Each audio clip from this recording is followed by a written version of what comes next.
Hey guys, welcome to Elevated Systems. I'm your host CJ, and today I just want to take a few moments to introduce myself to the audience, explain a bit about this channel, and to give you an idea of what to expect from Elevated Systems going forward. But before I get into any of that, I want to tell you a personal story. Not because I like sharing this story, but because it'll provide a basis of understanding to everything else I'll share with you today. In my very first video, I gave you a very quick tour of my geek cave here. And among all the geeky decor, there sits prominently above my workspace an old Kevlar helmet. This is the story of this Kevlar helmet. In November 2004, I deployed with the 86th Combat Support Hospital to Iraq. We occupied a large hospital right in the heart of downtown Baghdad during the worst months of the war. Now, although dozens, sometimes hundreds of casualties passed through our hospital on a daily basis, and rocket and mortar shells rained in on us regularly, we felt relatively safe tucked into the middle of what was known as the green zone. The perception of safety was so great that my quarters were actually a half a mile from the hospital. And I walked that half a mile alone down the streets of Baghdad to and from work every day. That was until the early morning of June 26, 2005. Now, a lot of war stories with no blank, there I was. Mine just starts with no blank, I was walking to work. It was morning like most in Iraq, 6 a.m., already over 100 degrees. I was in full battle rattle, my M16 with a full combat load of ammo, and that day I was carrying a backpack because it was Sunday. And after 6 full 12 to 18 hour days, Sundays were, with luck, my half days. So in the backpack was a swimsuit because that afternoon I had plans to relax by the pool. Yep, we had a pool in the middle of a combat zone. More of that perceived safety. Anyway, that's not important. What is important is that I wouldn't make it to that particular R&R time. That morning, I was about halfway into my half-mile walk when I didn't hear the shot. I don't remember hitting the ground. I don't have any recollection of a group of Marines scraping me up, loading me into the back of a commandeered pickup, and taking me the rest of the way to the very hospital I worked in, unconscious and bleeding. The first memory I have was coming to, lying on the bed of a CT scanner in just my underwear, and God they were clean, surrounded by many of my friends and fellow soldiers. A young soldier, who I knew very well, was firmly but respectfully telling me to lie still. Even to this day, everything's very fuzzy for the next several hours.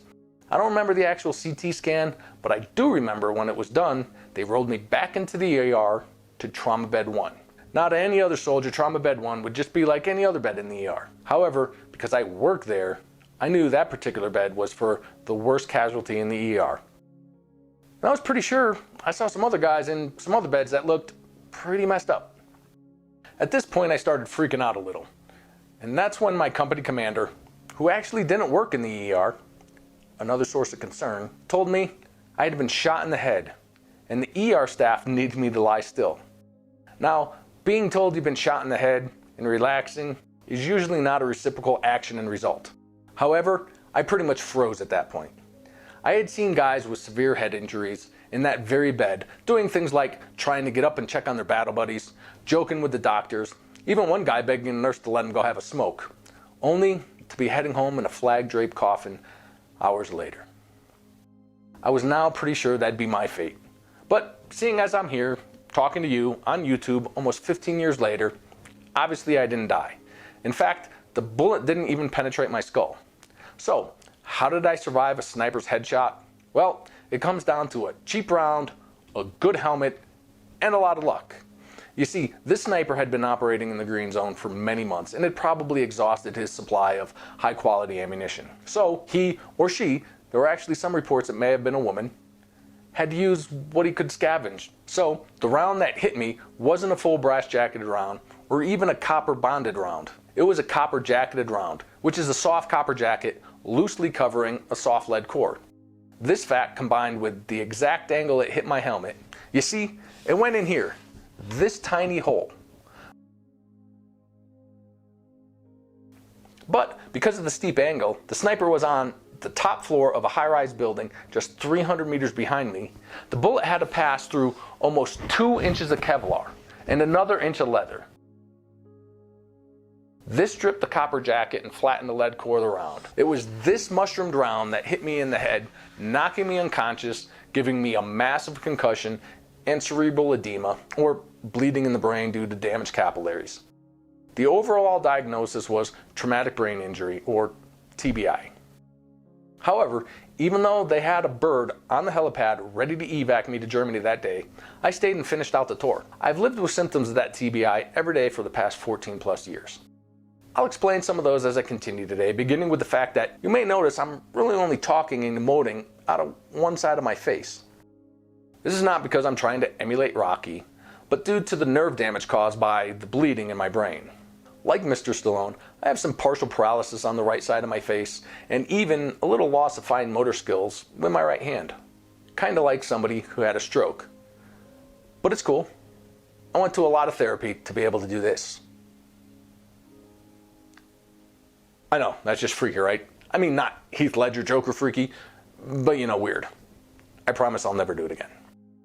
Anyway, I didn't just finish out my tour, I completed another 10 years in the Army. I even did a few more deployments. And after 21 years of active duty, I retired in March of 2016. Since then, my primary job has been dad and husband. I get an Army pension and a good chunk of disability every month, and my wife is not only my best friend, but my sugar mama. I'm just kidding. She hates when I say that, but it's true. That has all allowed me to stay home and actually watch my kids grow while being an active part of their lives. But after almost 3 years of sitting around getting fat, I started to feel the need to get back to work. But then again, kind of not like having to put on pants every day. I may or may not be wearing pants right now. Of course, now you won't hear anything else I have to say. You'll just be wondering about my possible lack of pants. So, what to do? I don't want a traditional 9 to 5, and I'd like to do something I actually enjoy doing. I have a ton of hobbies, the most marketable being, 3D design and animation. I actually did some freelance architectural visualization work for a while, but I found that technology has just caught up with my technical skills. There's literally an app for that now. Some other hobbies include woodworking and furniture building. Possible business there, but just a bit more manual labor than I'm willing to endure. I'm a competitive shooter. I don't think I can use that except, I don't know, Hitman? Probably not. I live in Colorado. I love hunting and fishing, but if Luke Bryan can't make a nickel off that, I ain't got a chance. That was a country song reference. I'm an avid home brewer. Unfortunately, so is everybody else in Colorado. So there's a microbrewery on like every corner. I like anything technology related. I mean, I've actually built and fixed or upgraded hundreds of computers for friends, acquaintances, and fellow soldiers going all the way back to about 1996. I can do that. I can build computers and sell them online. I don't even care about making a profit as long as I break even. Unfortunately, I discovered real quick, as an independent system integrator, you can't even break even in the custom PC market. eBay or Amazon Marketplace take their chunk, your online payment processor takes their chunk. Unless you move massive quantities, there's no options for a reduced shipping contract. That leaves local options like Craigslist and Facebook Marketplace and some others, but now the market is just too small, and honestly, the people. God, the people. It seems the only people who respond to a Craigslist computer ad can't even operate an iPhone, but act like they're on the Frontier supercomputer build team. I'm just allergic to stupid. So, after losing about $300 on only 7 sales over 6 months, I hung up the tower on that career path, but not entirely. You see, over those 6 months, in order to ensure I had the most up-to-date information on the new and hot components, I watched a lot of YouTube.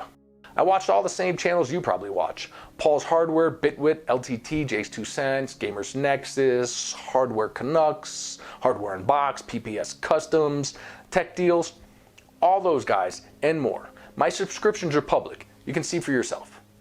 And as I watched these guys pump out video after video, I knew I can never do that. See, I have the knowledge base and experience, but I lack the communication skills. Not inherently. In fact, one of my favorite military assignments and one I excelled at was as an instructor. Unfortunately, one of the other side effects of my TBI is that I now have a neurogenic stutter. I'll post a link to a definition of that below, but suffice to say that having any kind of a stutter probably negates a career in broadcast video. I also have what I call left brain issues. Problems with logic, analysis, math, facts like remembering names and numbers. It'd be tough to do a video on a new graphics card if I can't remember the nomenclature of the card or even the name of the company who makes it. I can't just keep calling the RX 5700 XT, you know, the whatchamacallit from AM something. And if it takes 5 tries to get a full sentence out, I'm not going to get many return viewers. So that begs the question, what am I doing here? On YouTube, launching a tech channel. Well, right after my injury, being a successful soldier was difficult. You see, I went from being truly gifted to just an average guy. Now don't get me wrong, there's nothing wrong with being average, and I'm not trying to be cocky, but I was a bona fide genius. Really, my mom had me tested. I was actually 1 IQ point from Mensa qualification. Whatever IQ that is, numbers. Now I struggle with basic multiplication. In fact, I still need a calculator to multiply anything bigger than 2 times 2. That's 4, right?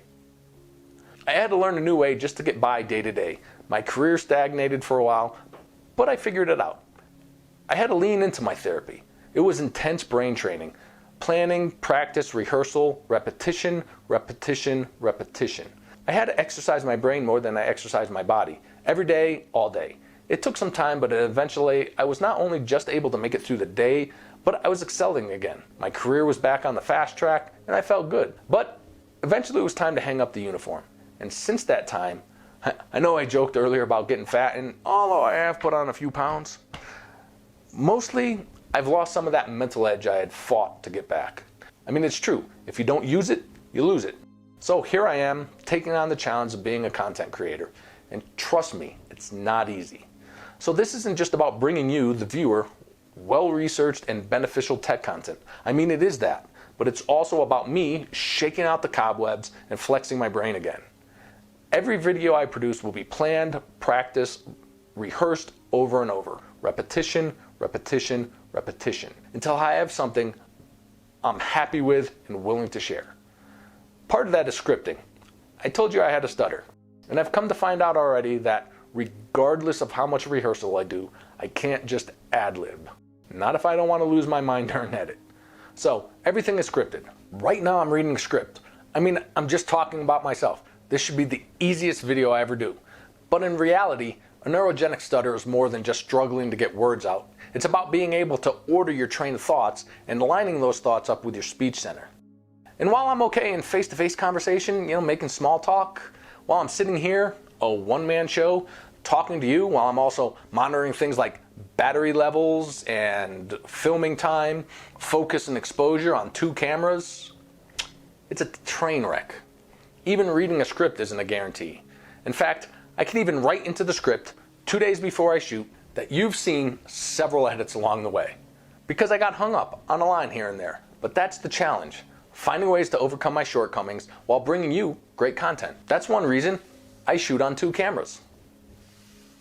Switching from one camera to another when I blow a line is less distracting and more natural than a jump cut edit. That one was on purpose. So, why do I keep a reminder of one of the worst days of my life? A day I came about a centimeter from death? Well, for exactly that reason. No matter how bad my day is, no matter how frustrated I get over my disabilities, I can look up at that helmet and be thankful for what I have, for what I've gained, not what I've lost, for life. Since that June morning in 2005, I have watched my firstborn, my princess, grow into a confident, successful woman. I've been here as my oldest son just begins his journey into adulthood. I've married the most wonderful, kind, generous, and true-hearted woman I could ever imagine existing, who I actually met and fell in love with in the same war zone that almost killed me. We've had 2 wonderful, outgoing, intelligent, and God-fearing children. A son and a daughter who I don't get to just watch grow, but I can be an active daily part of their lives to help guide, mentor, and mold them. That helmet isn't a reminder of my curse. It's a testament to my blessings. So, that's a bit about me. What about this channel? What makes this channel different from the others? You want to know? Why should I add you to my long list of subscriptions? Before I answer that, I just want to begin with this caveat. I mentioned several creators in the tech niche earlier, and there are a lot more. And while I don't know any of them personally, I respect them all. The guys on my sub list have been doing this for a long time and are great at what they do. Like you, I'm a fan. Any contrasts I'm about to make are just general observations and not geared towards any individual creator. Of course, having said that, I'm sure I'll get comments below scolding me for calling out their favorite creator, but whatever, and that's the nature of the internet. Let me begin with the obvious difference: size. That's what she said. As I write the script, I have about 113 subscribers, and probably about 100 of those are people I actually know.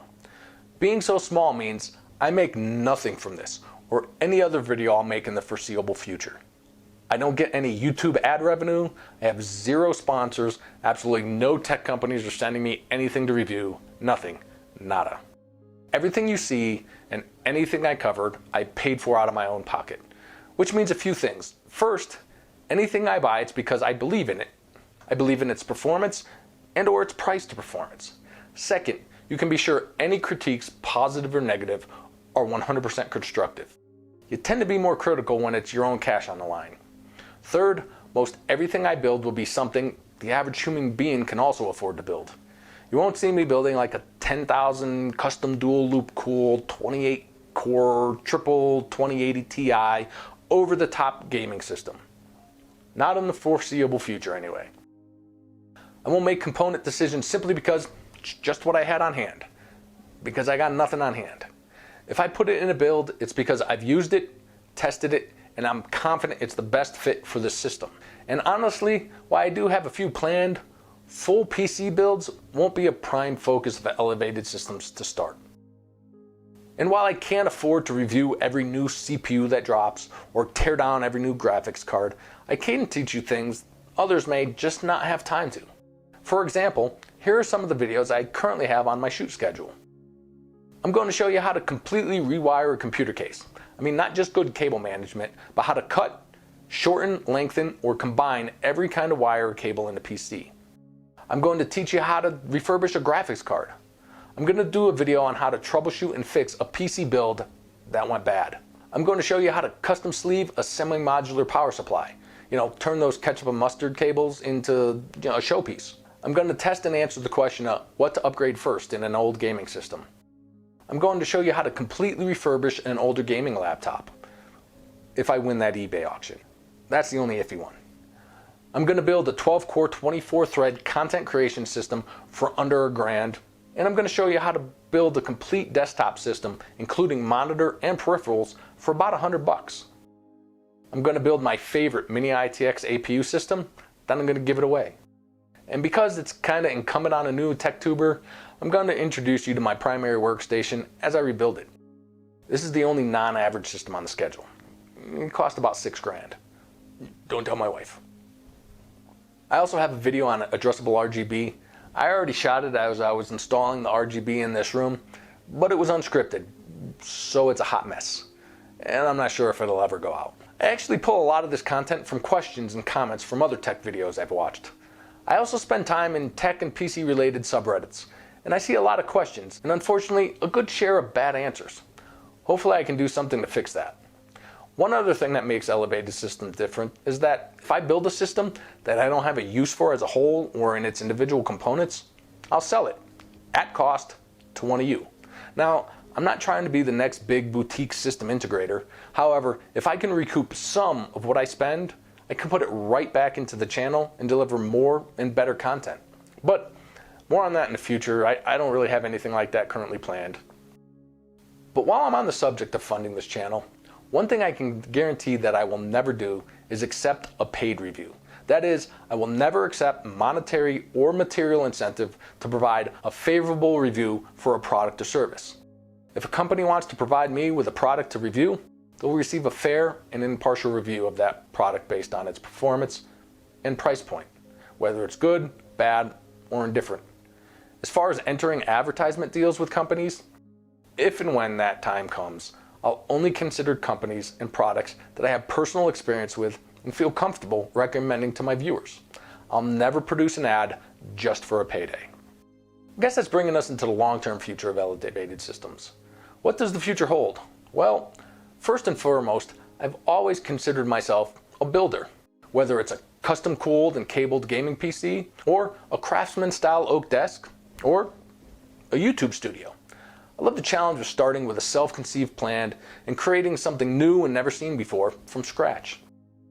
So, in an effort to bring the world of technology and craftsmanship together, let me give you a sneak peek at the Elevated Systems MT-01. The first of 5 current computer cases designs I'm working on. Now, this case doesn't physically exist yet. It only exists as a design on a hard drive behind me and at the US Patent Office, which is why I can share this one with you now. It's a fully customizable mid-tower case featuring a fully welded aluminum chassis with support for up to eATX motherboards, 3 360mm radiators, and custom loop options for days.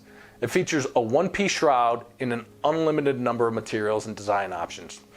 This one has a black galvanized chassis with a redwood shroud. Kind of my favorite.